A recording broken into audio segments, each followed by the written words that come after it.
बिस्मिल्लाहिर्रहमानिर्रहीम। अस्सलाम वालेकुम। कैसे हैं सब लोग? दुआ है कि अल्लाह करे कि आप सभी लोग बहुत खैरियत से हों और शुक्र है रब्बुल आलमीन का कि जी हम भी ठीक हैं अल्हम्दुलिल्लाह। हाँ जी, आज क्या हो रहा है, हमारे यहाँ के लोगों की फिर से है फरमाइश, क्योंकि उन्हें राहत के खाने हैं बहुत पसंद। तो आप सभी लोग सीखने वाले, लेकिन आपको भी बहुत ही पसंद आएगी आपको। तो रेसिपी है बकरे के गोश्त और चर्बी का पुलाव। यकीन जाने बहुत ही मज़े का बनता है और बकरे के गोश्त में ही बनाएं इसको तो बहुत अच्छा बनेगा, लेकिन आप इसको बीफ में भी बना सकते हैं। तो जो इंस्ट्रक्शंस मैं आप लोगों को दूंगी तो आप उसको बीफ के लिए भी वही उसी तरह से फॉलो करेंगे।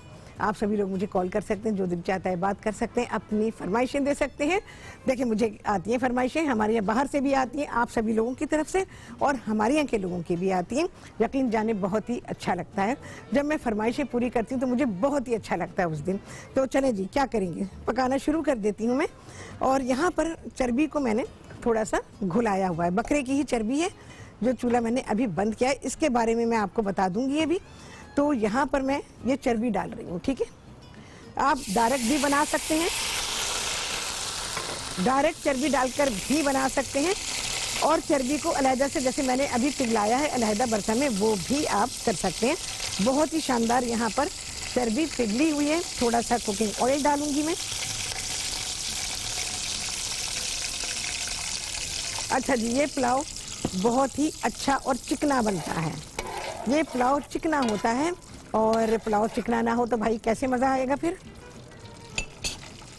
चर्बी जितनी घुलनी थी घुल गई, बकिया ये कुकिंग में घुल जाएगी, लेकिन उसको पहले से आप लोग घोल लें तो मतलब पिघला लें तो ज़्यादा बेहतर है।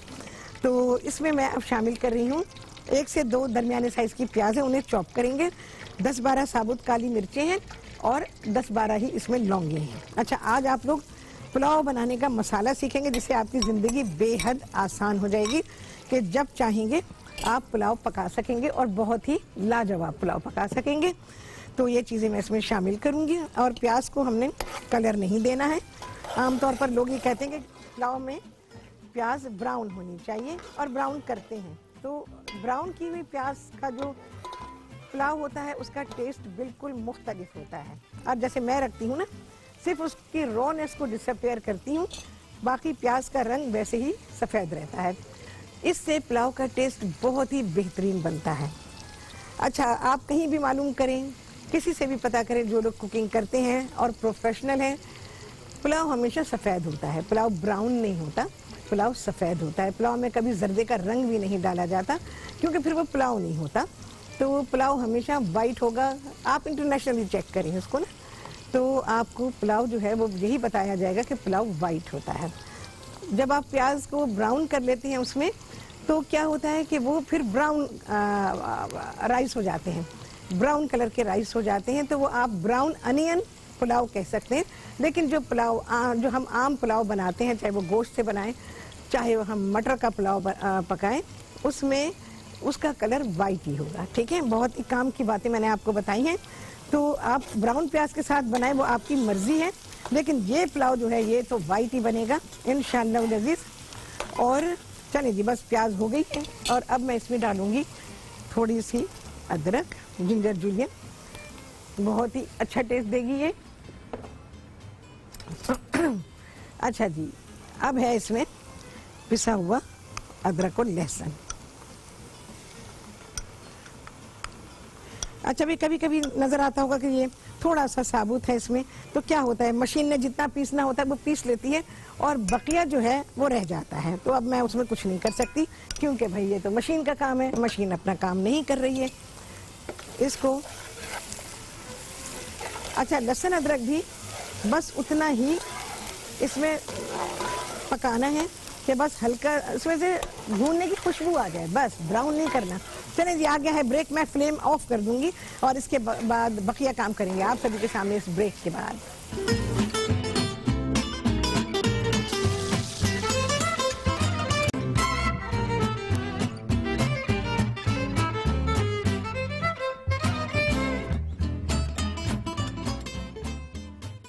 हाँ जी, वापसी हो गई है ब्रेक, और आप सभी को को कहती हैं बहुत ही खुशामदीद अपने प्रोग्राम में।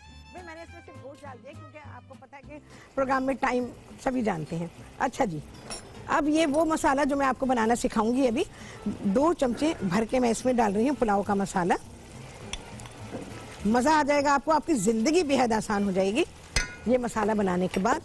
अच्छा जी, नमक पाएंगे, थोड़ा सा मैं राइस में भी डाल दूंगी, या इस वक्त भी डाल सकते हैं क्योंकि मैं इसमें उबले हुए चावलों का इस्तेमाल कर रही हूँ। अच्छा, बहुत सारे लोगों का ये ख्याल है कि हाँ पुलाव उबले चावलों में, सबसे बड़ी बात तो ये कि बहुत ही आसानी हो गई, कोई फ़र्क नहीं पड़ता उबले चावलों के साथ आप बनाएं। आप यकीन जाने अभी रिसेंटली मुझे पता चला, और कैसे पता चला, उबले चावलों से पुलाव बनाने का एक टीवी चैनल पर ये जो केटरिंग करने वाले हैं तो ये आए हुए थे और ये पुलाव पकाना सिखा रहे थे और उबले चावलों से। बिलीव मी, मॉर्निंग शो में आए हुए थे, सुबह में जाहिर है मॉर्निंग शो में थे और ठीक ठाक वो उनका वो क्या बोलूँ मैं, उनमें अक्सर वो कुकिंग का प्रोग्राम करवाती रहती हैं खातून, तो उसमें आए हुए थे और ख़ासा मशहूर केटरर था जो उबले चावलों से पुलाव बना रहा था। तो मैंने कहा देखो, लोग कुछ नॉलेज नहीं होती और बिला वजह का एतराज़ कर देते हैं, उन्हें एक्चुअली काम नहीं आता, और बहुत सारे लोग दुनिया में आए इसीलिए हैं कि सही काम पे तनकीद करें। अच्छा जी, ये मैंने नमक भी डाल दिया, अब मैं मिक्स कर दूंगी। यकीन जाने इस कदर बेहतरीन खुशबू आ रही है। ये सारे के सारे चावल मैं डाल दूंगी, चावल जाएंगे दम पे और उसके बाद ये बेहतरीन सा मसाला आप सीखने वाले हैं। ओके जी। अच्छा जी, आप सभी लोग मुझे कॉल कर सकते हैं, जो दिल चाहता है बात कर सकते हैं। मैंने तो अनाउंस ही नहीं किया आज कॉल करने के लिए, तो दिल चाहे तो कर लें, या अगर माइंड में कोई क्वेश्चन है तो आप सवाल कर सकते हैं। बस ये मैं मिक्स कर रही हूँ। अच्छा, यखनी बनाई, कैसे बनाई यखनी? गोश्त को धो लिया और इसको बर्तन में डाला, पानी डाला, एक पूरी पोथी डाली है लहसुन की, उतनी ही अदरक, सब चीज़ें कुचल के जाएंगी, कोई छिलका बिलका उतारने की ज़रूरत नहीं है। और इसको आपने, और एक प्याज 4 टुकड़े किए और डाल दिए गोश्त के साथ ही। पानी है, अदरक लहसुन है और प्याज है, और इसको पकाने के लिए रख दिया। गोश्त गल गया तो हमारे पास यखनी आ गई। रेसिपी कार्ड चल रहा है, स्क्रीन पर है, आप वहाँ से नोट कर सकते हैं। और यखनी आपकी हो गई तैयार। बस गोश्त गलने तक ही पकाना है, पानी कम हो जाए तो पानी को ऐड कीजिए। चलिए जी, मैं इसको रख रही हूँ दम पे, वही उसी तरह से जैसे कि कपड़ा रख के मैं करती हूँ, बिल्कुल वैसे ही इसको रख रही हूँ। यखनी इतनी आ गई है कि ये दम पर आ जाएंगे। एक तो मैंने इतना आसान तरीका सिखाया, ऊपर से एतराज़ करने वाले एतराज़ कर देते हैं जी उबले चावल से पुलाव नहीं बनता। फिर तो फिर आप अपनी जहालत ख़त्म करें और सीखें। तवा कोई इतना गर्म नहीं हुआ अभी। मेरे पास से आपको जो चीज़ मिलेगी यकीन जाने वो बेहतरीन मिलेगी और बड़ी सक्सेसफुल और बिल्कुल करेक्ट। बड़ा टाइम चाहिए होता है तजर्बे के लिए, और सबसे बड़ी बात है कि समझदारी ज़रूरी है। समझ नहीं फिर कुछ नहीं, सीखते सीखते 50 साल भी गुजार देंगे तो कुछ नहीं हाथ में। अच्छा जी, आते हैं यहाँ पर। ये मसाला जो अभी मैंने इसमें डाला है, ये लिखना शुरू कर दीजिए। अच्छा जी, क्या मुझे बताया गया कि ब्रेक आ गई है और ये बेहतरीन सा पुलाव मसाला आप सीखने वाले हैं ब्रेक के बाद।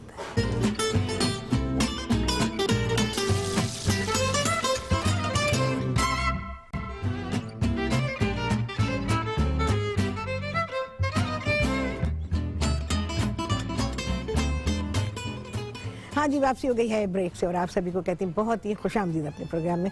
पुलाव हमारा दम पर है, बकरे के गोश्त और चर्बी का पुलाव, लाजवाब, बेहतरीन। बनाने के बाद आप बहुत खुश होंगे।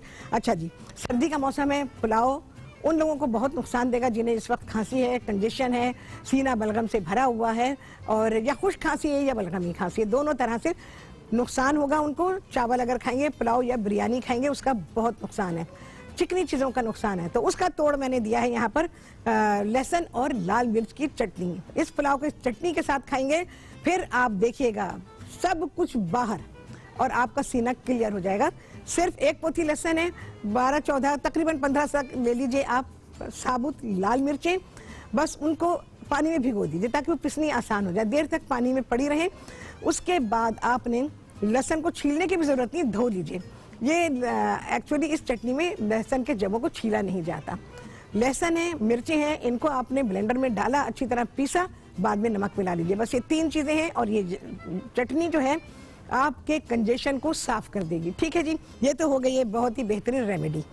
अच्छा जी, अब है मसाला, पुलाव का मसाला। यखनी में आपने देखा मैंने कोई गरम मसाला नहीं डाला, कोई सौंफ धनिया नहीं डाला। क्यों नहीं डाला? क्योंकि ये कंप्लेन आती है कि जी जब पुलाव के लिए या बिरयानी के लिए हम यखनी बनाते हैं, गोश्त को पकाते हैं तो वो काला हो जाता है। तो आपने देखा गोश्त का रंग मेरे पास बिल्कुल भी काला नहीं हुआ, बिल्कुल वही कलर है जो कि गोश्त का होना चाहिए। तो वो कलर इस वजह से है कि मैंने वो पोटली बना के नहीं डाली। अच्छा जी, अब जो मसाला बना रहे हैं इसके लिए आप ले लीजिए 10-12 आपको चाहिए छोटी इलायचियाँ और इतनी ही आपको चाहिए बड़ी इलायचियाँ। 1 खाने का चमचा आपको भर के चाहिए होगा सफ़ेद ज़ीरा, और ये हैं तकरीबन 6-7 तेज़ पत्ते, छोटे बड़े हैं तो 6-7 तेज़ पत्ते ले लीजिए। तकरीबन 15 से 18 आपको चाहिए होंगी लौंगे, और दालचीनी के 2-3 बड़े टुकड़े थे जिनको कि मैंने छोटा छोटा कर दिया है। अच्छा, ये है तकरीबन 1 टेबल स्पून भर के मैंने ले लिया था साबुत काली मिर्चें। ठीक है जी, ये हो गया। इसके अलावा तकरीबन 3 खाने के चमचे इसमें हैं सौंफ, और 2 खाने के, इतने ही ले लीजिए आप, साबुत धनिया। 3 खाने के चमचे सौंफ, 3 खाने के चमचे साबुत धनिया। कोई भूनना नहीं है, कुछ भी नहीं करना, सीधा मशीन में डालेंगे और ये पिसने के बाद ऐसा होगा। अब आपको पोटली की ज़रूरत नहीं है। आपने देख लिया कि मैंने किस स्टेज पर इस गरम मसाले को इस्तेमाल किया। जब मैंने गोश्त की बोटियों को थोड़ा सा ऑयल प्याज में उसको थोड़ा सा भूना, उस वक्त मैंने नमक भी डाल दिया और ये पिसा हुआ गरम मसाला डाल दिया। ये वो मसाला जो कि आप परेशान होते, पोटली बनाते, गोश्त काला होता, ये कुछ भी नहीं होगा। आपके पुलाव में बोटियाँ बिल्कुल साफ़ सुथरी, एकदम साफ़ सुथरी। और लहसुन अदरक हमने डाल ही दिया था पहले ही, उसको छानने में निकाल दिया। लहसुन अदरक से कभी भी रंग ख़राब नहीं होता है, उसका रंग बिल्कुल ठीक रहा। यखनी भी आपने देख ली, इंतहाई खुशबूदार यखनी है। और बस ये मसाला डाला, ये बना के रख लीजिए। और जब आपको पुलाव बनाना हो तो 1 किलो गोश्त है अगर आपके पास और 1 किलो ही चावल है तो इसमें 2 चमचे 2 से 2.5 टेबल स्पून भर के डाल दीजिए। बस, तो आ गई है ब्रेक। इसके बाद क्या होगा, बहुत ही आला पुलाव आने वाला है आप सभी के सामने इस ब्रेक के बाद।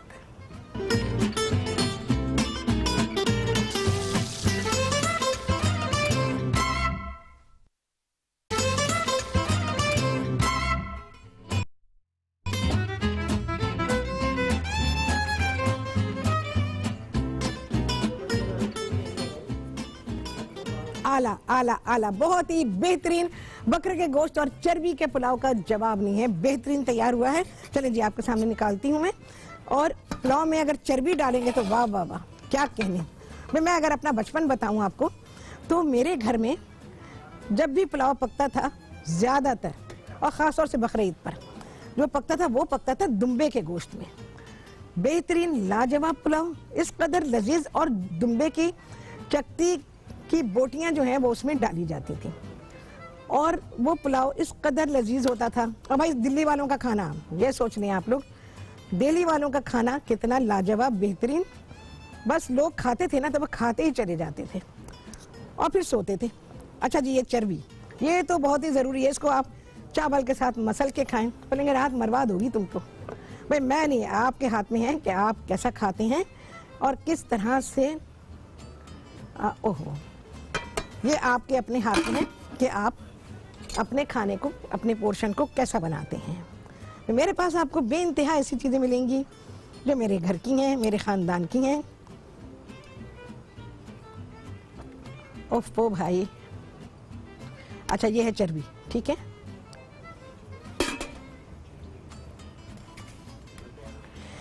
अच्छा जी, ये भी मैं आपको बताऊं, यहाँ पे गिरा मैं डालूंगी इसमें। मसाला पिस गया है, इसे संभाल के रख लें रेसिपी को। और जब भी पुलाव पकाएंगे तो पुलाव में आप ये मसाला इस तरह डालेंगे जैसे कि मैंने आप लोगों को बताया है। इससे आपका जो पुलाव पकाएंगे, गोश्त का रंग देख लें, आपको वही नेचुरल है जैसे पकने के बाद गोश्त का कलर होना चाहिए।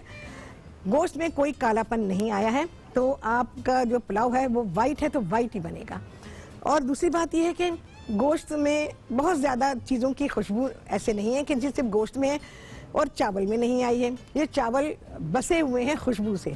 जो मैंने मसाला इसमें डाला है, धनिए की और सौंफ की इतनी अच्छी खुशबू इसमें आ रही है, तो पोटली बनाना बहुत मुश्किल हो जाता था। फिर कपड़ा भी ढूंढो, घर में साफ़ सुथरा कपड़ा मिलना आसान है, वो भी मलमल का कपड़ा। मलमल कौन खरीदता है आजकल?